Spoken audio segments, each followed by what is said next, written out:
بچه‌ها به اولین ویدیو یوتیوب من خیلی خوش اومدید. براتون سوال باشه که چرا این لباس رو پوشیدم. بچه‌ها الان ساعت 1:01 شبه، واسه همین آماده بودم که بخوام که چرا که نه بذار اولین ویدیو یوتیوبم بگیرم و این لباس رو پوشیدم. اصلا دوست دارم اولین ویدیو ما اولش رو انقدر تو بدم، ولی میخوام اول ویدیو تشکر بکنم از همه کسایی که تا اینجا با هم بودن، حمایتم کردن و همیشه پشتم بودن و بهم انرژی دادن. خیلی ممنونم از همتون، خیلی ممنونم از حضورتون. بریم برای جواب سوالاتون. بچه‌ها اولین سوالی که میخوام بهش جواب بدم اینه که چی شد که اصلا تصمیم گرفتم که این کارو شروع کنم. این سوالی که پرسیدید. خب بچه‌ها راستش همه چیز از اون ویدیو ماتریکس گیم شروع شد که من رفتم اونجا و ما داشتیم یه سری ویدیوها میگرفتیم که اصلا راستش بخواید قرار نبود هیچ وقت اونقدر ویو بگیره و کسی اونا رو ببینه و من خیلی نگران این قضیه بودم که اینا ویو بگیرن، چون میدونستم که فضای اینستا ممکنه یه چیزی باشه که فعلا هنوز آمادگیشو نداشته باشم، مثلا هیت و اینا. واسه همون نگران بودم که یه وقت یکی از این ویدیوها ویو بگیره و خب اون اتفاق افتاد. یکی از این ویدیوها ویو گرفت و همه چیز از اونجا شروع شد. بعدش ویدیوهای ماتریکس رو گرفتیم، خودم پیجمو شروع کردم و از اون قضیه 1 سال و 2-3 ماهی میگذره و الان اینجا و خیلی خوشحالم که با شما آشنا شدم و الان شماها رو زندگیم دارم. پرسیدن که اگه بلاگر نبودم چی کاره میشدم. راستش رو بخوایم من فکر نمی‌کنم که بلاگر باشم، چون بلاگر به کسی میگن که از روزمره‌اش ویدیو و عکس استوری بذاره یا هر کارهای بلاگی انجام بده که من کار نمی‌کنم. ولی حالا اگه اون کار نمی‌شدم بچه‌ها، من قبلا که بلاگری رو شروع کنم عکاسی و ویدیو برداری پیجا رو انجام میدادم، یه جوری حالت تولید محتوا انجام میدادم برای پیجای دیگه. اگه این کارو نمیکردم الان قطعا داشتم تولید محتوا انجام میدادم برای پیجای دیگه، ولی خیلی دوست داشتم که برای پیج خودم این کارو بکنم که الان دارم انجامش میدم به لطف شما. پرسیدن که تا حالا شده از این که اومدم توی فضای مجازی احساس ناراحتی بکنم. بچه‌ها راستش من از اولین روزی که این اولین کلیپ از من وایرال شد اینجوری بودم که چون خیلی آدمی هستم که احساساتی ام و بیشتر کامنت ها رو میخونم و حالا خیلی هاشون تا جایی که بتونم جواب میدم، اینجوری بودم که قرار یه موجی شروع بشه که به من هیت بدن و اینا و خیلی از این قضیه نگران بودم و بعضی وقتا یه سری هیت ها رو میبینم که میدونید انتقاد اوکیه ها، مثلا انتقاد میکنن و باعث میشن که آدم پیشرفت کنه، ولی یه سری وقتی فوش میدن یا حرفایی میزنن بالاخره میدونید رو آدم تاثیر میذاره. هیچ کسی نیست که بگیم که اگه یه حرف بدی رو بهش بگین روش تاثیر نمیذاره و قطعا خیلی شده که منم توی فضای مجازی احساس ناراحتی کردم، ولی تصمیم گرفتم توجهمو بذارم روی محبت‌ها و مهربونی‌ها و انرژی که بهم میدین. اینطوری یکم سعی می‌کنم خودمو آروم کنم. پرسیدن که از چند سالگی کار می‌کنم و الان شغلم چیه. من از خیلی کوچیکیم کار می‌کردم. اولین کاری هم که شروع کردم انجام دادنش معلمی بوده و بعدش هم که اومدم شهرم عوض کردم اومدم تبریز، چون اول تبریز نبودیم و کار تولید محتوا انجام دادم و الانم در حضور شما هستم. آقا خیلی ازم پرسیدین که طرفدار کدومتون فوتبالم. بچه‌ها من فوتبال دیگه نگاه نمی‌کنم. سال 2013 2014 بود تا سال 2019 من خیلی فوتبال نگاه می‌کردم، خیلی زیاد، و اینکه طرفدار تیم بارسلونا بودم، ولی بعد از یه تایم دیدم که داره خیلی روحیم تاثیر میذاره، خیلی عصبی میکنه بعضی وقتا، کلا دیگه فوتبال رو نگاه نکردم. ولی مثلا اینجوریام که بعضی وقتا حالا میشه نگاه کنم و اینا، نمیگم طرفدار تیم خاصی هستم ولی کلا از فوتبال لذت میبرم. و پرسیدین رونالدو یا مسی، میخوام بگم رونالدو و مسی. جفتشون هم دوستان، جفتشون هم خیلی اسطوره‌های خوبی ان. داره ویدیو راجع به فوتبال میشه ولی خب میدونید کنار هم ترکیبشون قشنگه. عمل زیبایی و کارهای زیبایی کردم یا نه؟ اینو خیلیاتون پرسیدین. بله بچه من بینیمو عمل کردم، یه جورایی میشه گفت عملم درمانی بود ولی زیبایی هم بود. قطعاً از عملم اصلا راضی نبودم بچه‌ها. بعد از اینکه دماغمو اونجوری چسبشو برداشتن، من نصف پوست این قسمت دماغمو نداشتم و نزدیک 6-7 ماه این قسمت بینیم کاملا قرمز بود، حتی نمیتونستم چسبشو بزنم. اون دوران کرونا هم بود، بعد هی میرفتم دکتر و اینا که سرم بزنن و اینا که عفونت نکنه، واسه همین اصلا راضی نیستم. خیلی اسم دکترم پرسیدین، واسه اینکه کارشو دوست داشتم و پیشنهادش نمیکنم اسمشو نمیگم. برید دنبال دکتر دیگه بگردید بچه‌ها. کسای دیگه هم که رفتن پیش این دکتره اصلا از کارش راضی نبودن. نگران سلامتیتون باشید. پرسیدین که وقتی منو ببینین میتونید بیاید سلام بدین و عکس بگیرین یا نه. بچه‌ها من از خدامه که شما بیاید پیشم عکس بگیرین و سلام بدین و همه اینا، خیلی خوشحال میشم که ببینمتون و از قیافم قضاوت هم نکنین. خیلی خوشحالم، فقط بعضی وقتا خجالت میکشم وقتی میام و اینجوری میشم، ولی ته دلم خیلی خوشحالم.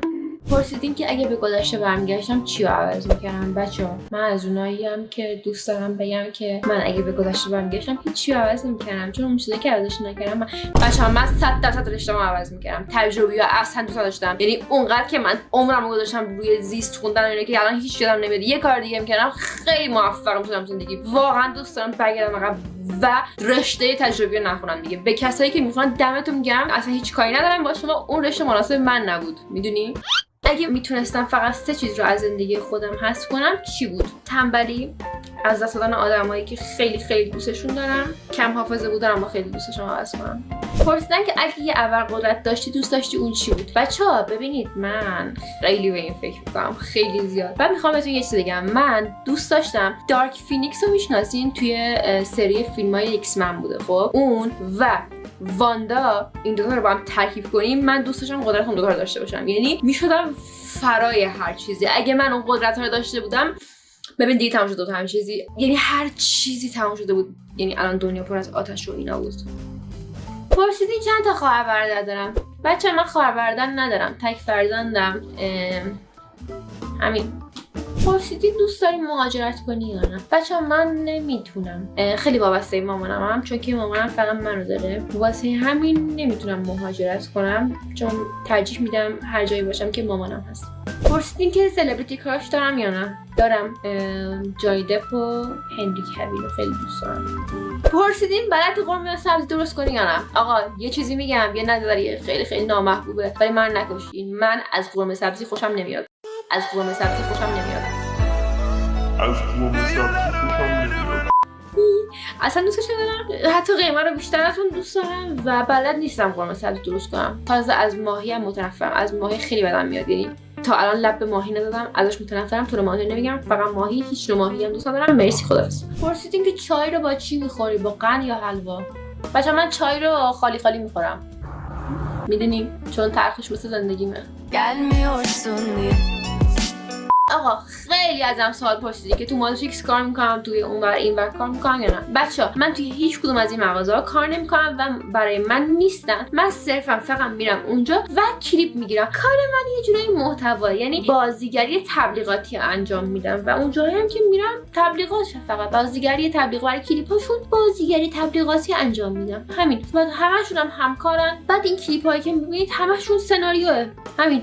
نوشتید که خوشبال کسی که هم خودش قشنگی هم زندگیش. بچه‌ها میخوام یه چیزی بهتون بگم که شاید باور نکنید، اینا همش فیکه بیشترشون.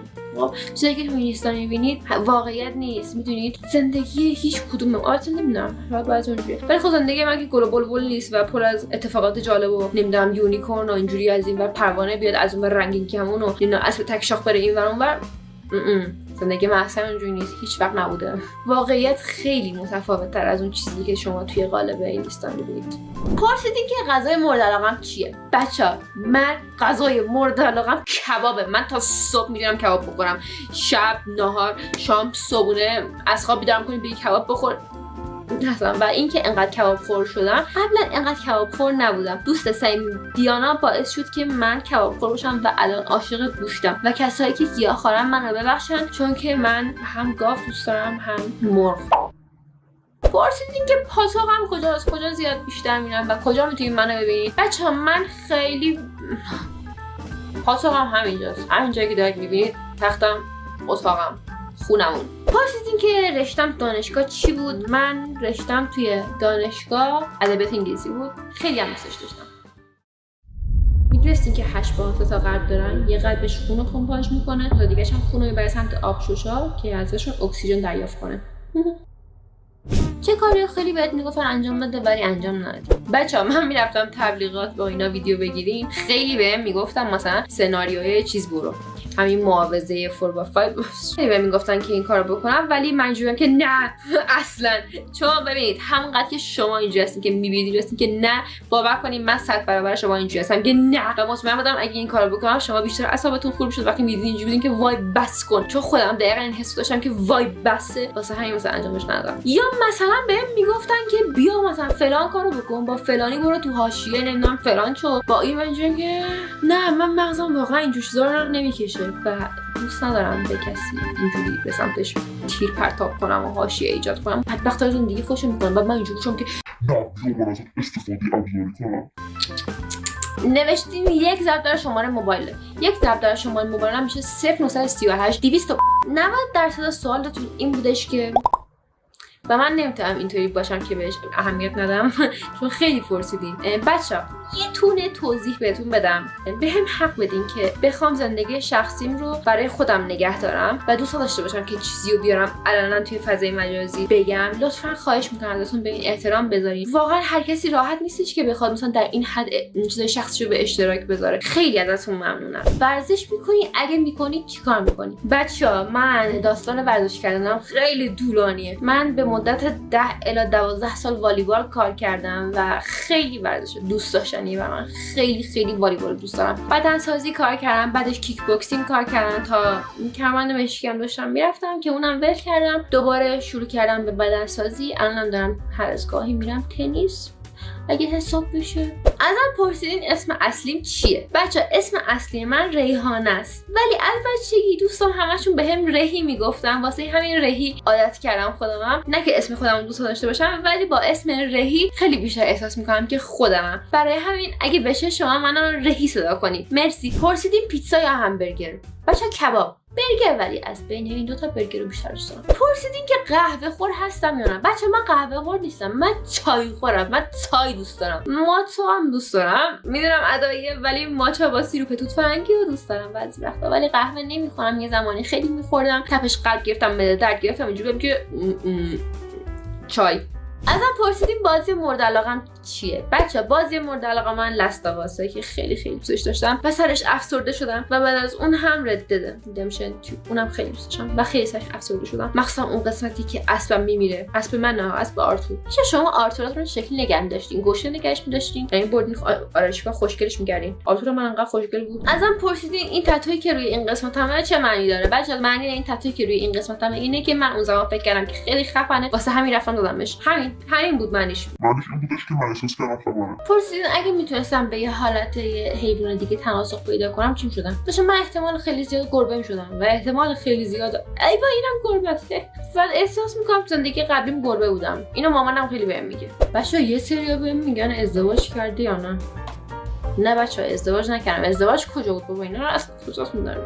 گفتن راجع به علایق صحبت کن. این سوال دوست داشتم. بچه‌ها من عاشق گربه هام و انیمه رو خیلی دوست دارم. انیمه خیلی زیاد دوست دارم و خیلی می‌بینم. قبلا خیلی بیشتر می‌دیدم. خیلی ناروتو رو نگاه می‌کردم. ناروتو انیمه مورد علاقه‌ام بود، ولی الان دیدم چرا کمتر شده. انگار مثلا تلس شدم. حتی یه انیمه مثلا من 30 قسمت توی روز می‌دیدم و الان 3 تا می‌بینم اینجوری میشم که انگار دارم نفسم در میاد. فیلم و اینا هم خیلی زیاد نگاه می‌کنم. سبک فیلمی که خیلی دوست دارم سایفای علمی تخیلی کریستوفر نولان رو خیلی دوست دارم. آهنگایی که گوش میدم هر جور آهنگ گوش میدم. پاپ زیاد دوست ندارم، رپ هم زیاد دوست ندارم. آهنگای قدیمی ایرانی رو خیلی زیاد دوست دارم و از آهنگای خارجی سبک آلترناتیو راک و متال رو خیلی دوست دارم. همین. بندای مورد علاقه‌ام دفتونز و آناتما، کوین هم خیلی دوست دارم. از ایرانی داریوش، همیرا، مهستی، هایده، همشون خیلی دوست دارم. خیلی ازون راجع به سبک آرایش هم پرسیدین. راجع به اون با یه ویدیو دیگه بذارم براتون یه سری تکنیک‌ها رو اینا رو توضیح میدم، چون تو این ویدیو حالت سوال جوابی داره اینجا نمیتونم. تو ویدیو بعدی حتما این کارو میکنم. خیلیاتون گفتین که کاسپلی و اینا انجام بده، حتما این کارو انجام میدم. خیلی خودم کاسپلی دوست دارم. اصلا قبل اینکه این اتفاق بیفته خودم خیلی دوست داشتم که کاسپلی و اینا انجام بدم، که دارم الان یکم تنبلی میکنم، ولی قول میدم خیلی زود و خیلی بیشتر براتون این کار رو انجام بدم. پرسیدین که اگه توی فیلم میتونستم نقش داشته باشم دوست داشتم چه فیلمی باشه و کدوم کاراکتر. بچه‌ها من خیلی دوست داشتم نقش اکتیویا توی سریال The 100 رو داشته باشم. خودش فوق‌العاده بازی کرد، فوق‌العاده بود واقعا نقشش. ولی خب من خیلی دوست داشتم اون نقش رو داشته باشم دیگه. پرسیدین که ناراحت نمیشی بهت هیت میدن؟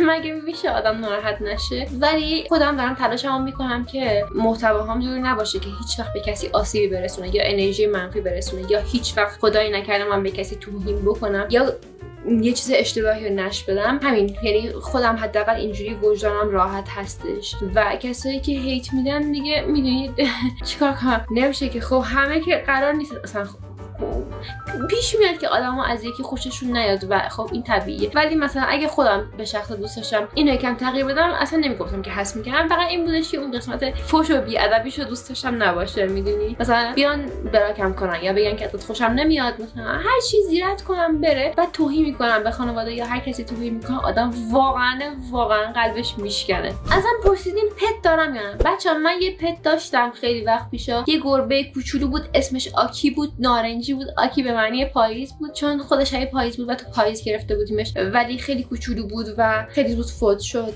چون خیلی مریض شد. بعد اون پتی نداشتم، اسمش هم اینجا تتو دادم. پرسیدین که با پولات چیکار می‌کنی؟ بچه‌ها من اکثر پولامو خرج مامانم میکنم.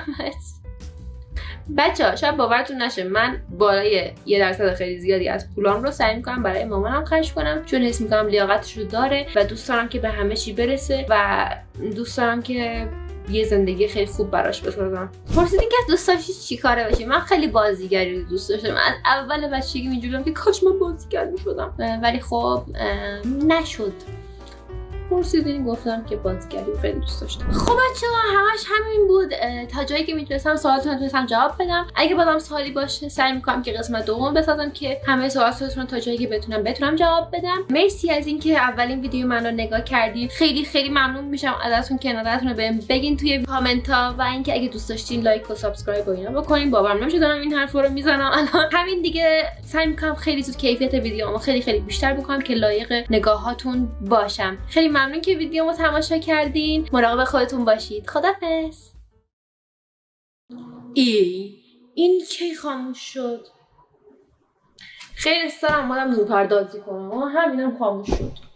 الان داره ضبط میکنه. 1 2 3 1 خدایا. ساعت 2 شبه. پرسیدین طرفدار رونالدو خدا رو شکر خیلیاتونم دیدن. فقط همکارم هیچ نیست. فقط بعد